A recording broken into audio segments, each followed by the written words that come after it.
Jadi dari namanya ini adalah BIMAX, maksimum. Orang yang sehat dia akan terus merawat kesehatannya.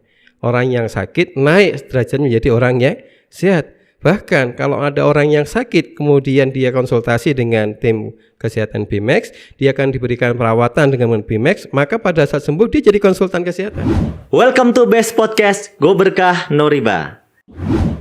Hari ini saya kehadiran seorang tim konsultan dari BIMAX ya, Bapak Ustadz Anton Slamet dari Solo. Assalamualaikum. Waalaikumsalam warahmatullahi wabarakatuh.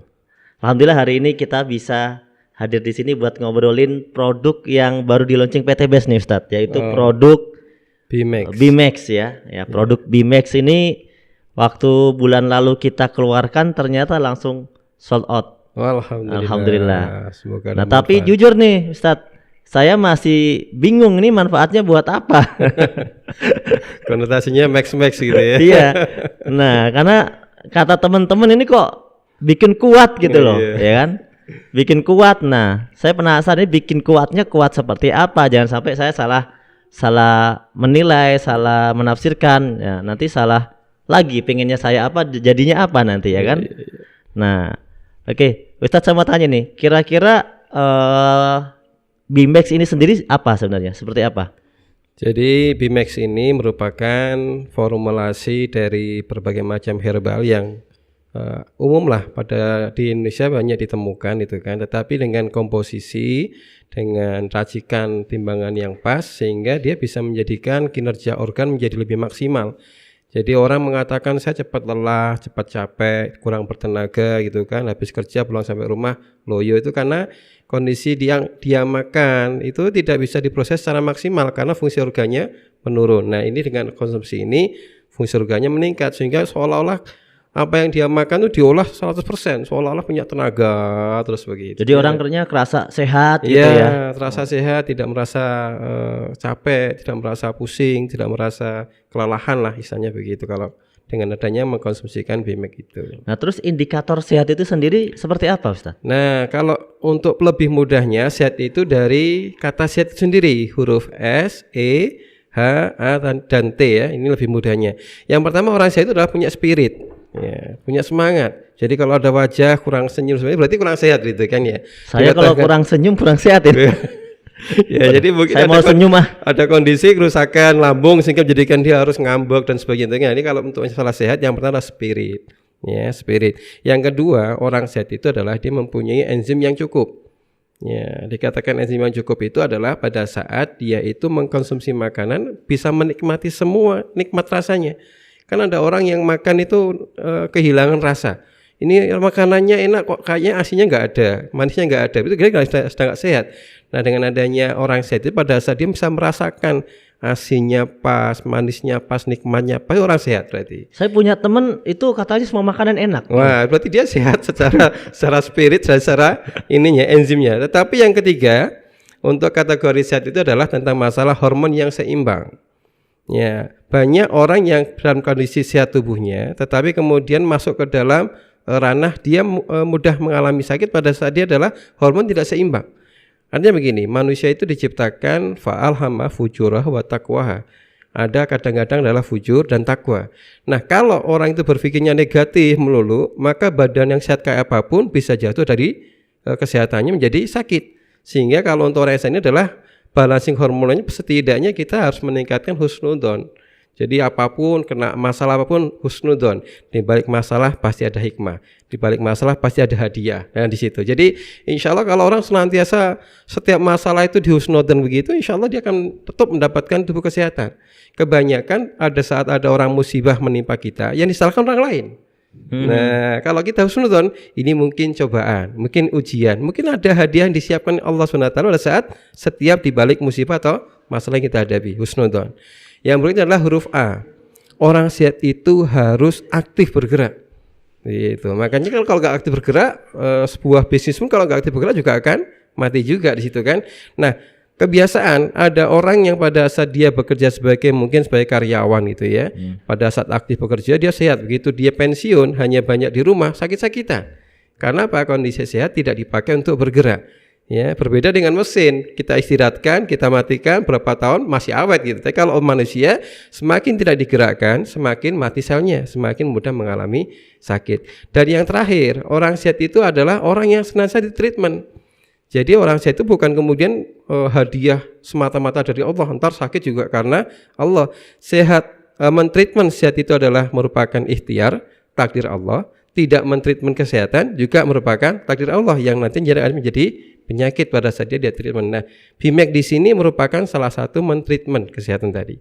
Jadi kita sebagai orang yang sehat harus bersyukur. Salah satu syukurnya adalah dengan mentreatment. Nah, kenapa minum BMAC? Saya termasuk orang yang bersyukur. Saya mentreatment, saya merawat kesehatan saya dengan apa? Kandungan BMAC di sini mampu meningkatkan optimalisasi daripada kinerja organ-organ tubuh kita. Jadi minum BMAC ini nggak harus selalu nunggu sakit tertentu gitu ya? Berarti nggak harus ya? Jadi dari namanya ini adalah BMAX, Bimaksimum. Orang yang sehat dia akan terus merawat kesehatannya. Orang yang sakit naik derajatnya menjadi orang yang sehat. Bahkan kalau ada orang yang sakit kemudian dia konsultasi dengan tim kesehatan BMAX, dia akan diberikan perawatan dengan BMAX, maka pada saat sembuh dia jadi konsultan kesehatan.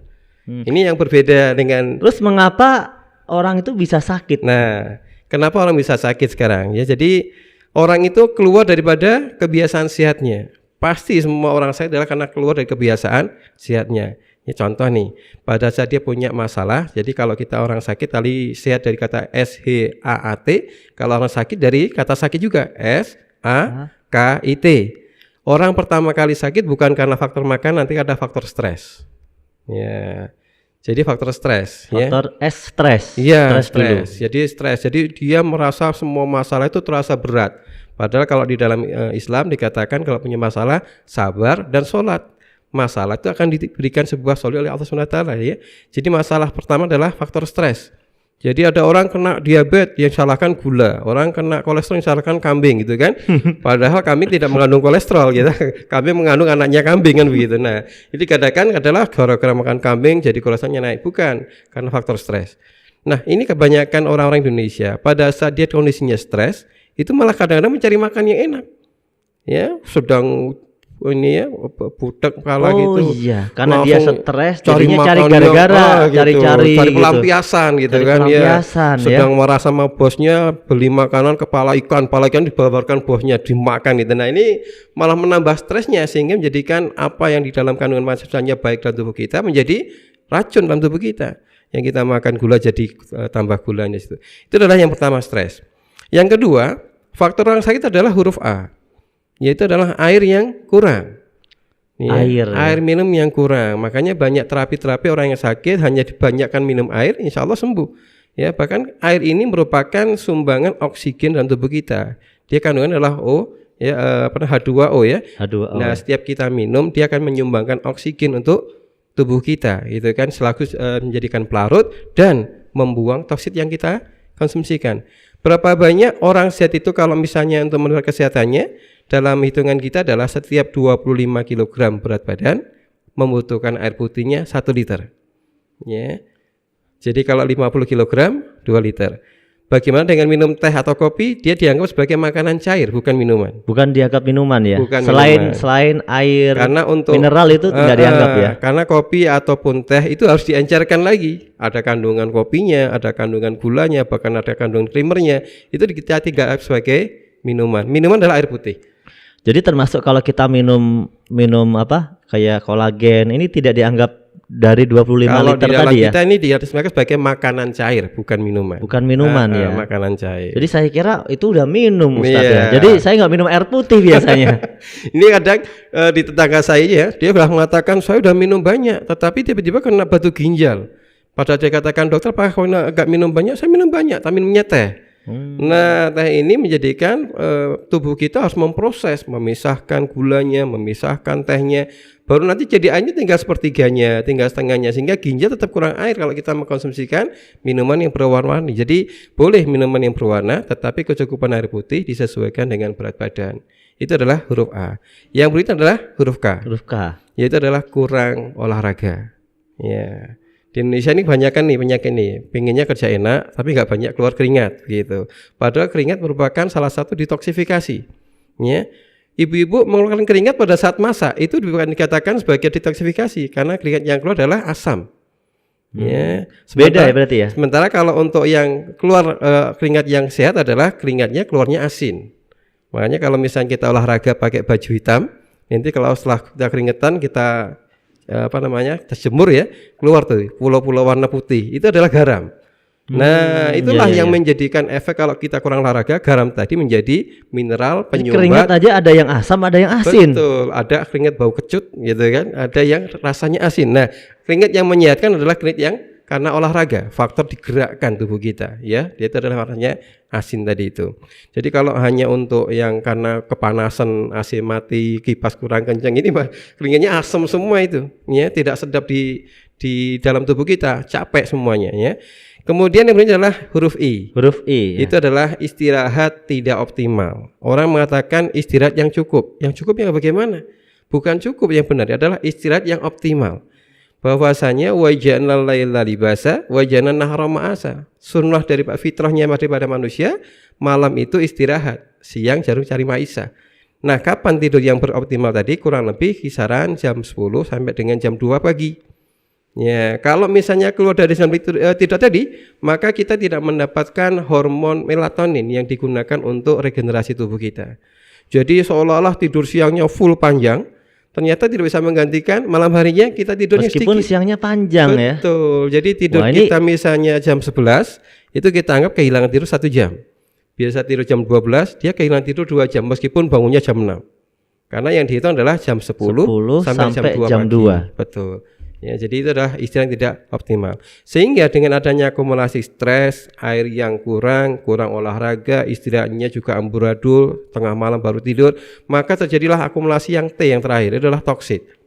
Ya, munculnya toksit tadi itu kenapa ada orang sama-sama makan santan, yang satunya nggak kena kolesterol, satunya kena kolesterol. Ya, kenapa satunya ada darah tinggi, satunya nggak darah tinggi, padahal makanannya sama, disebabkan karena masalah pola hidupnya yang tidak sehat tadi itu. Jadi stresnya tidak diimbangi dengan ibadah, ya, airnya tidak dicukupkan, olahraga tidak diagendakan, ya, istirahatnya tidak diatur. Saya pernah menyampaikan kepada ulama yang harus mengisi sampai malam yang rapat, atau mungkin para eksekutif muda itu kan, misalnya dia harus ada kegiatan yang sampai tengah malam, setidaknya dalam 1 pekan itu diagendakan untuk tidur malamnya di awal. Contohnya saya setiap Selasa off, tidak mau ada aktivitas keluar, harus tidur di awal nih, jam 9, jam 10 tidur. Ditanyain kenapa? Untuk tune up. Nah, bahasanya tune up, motor aja harus di tune up. Kalau kita terus-terusan dol gitu kan, tidurnya jam 1, jam 12, ini tidak akan bisa digantikan dengan tidur siang berapapun lamanya. Jadi ini sangat penting sekali, setidaknya mengagendakan tidur berkualitas, setidaknya ada 1 minggu sekali tidur di awal waktu. Oh iya. Wah, ini kayaknya saya kena semua ini. Faktor SAKIT ini ya. Jadi harus bersiap-siap, ini harus diperbaiki Ustadz ya. Betul.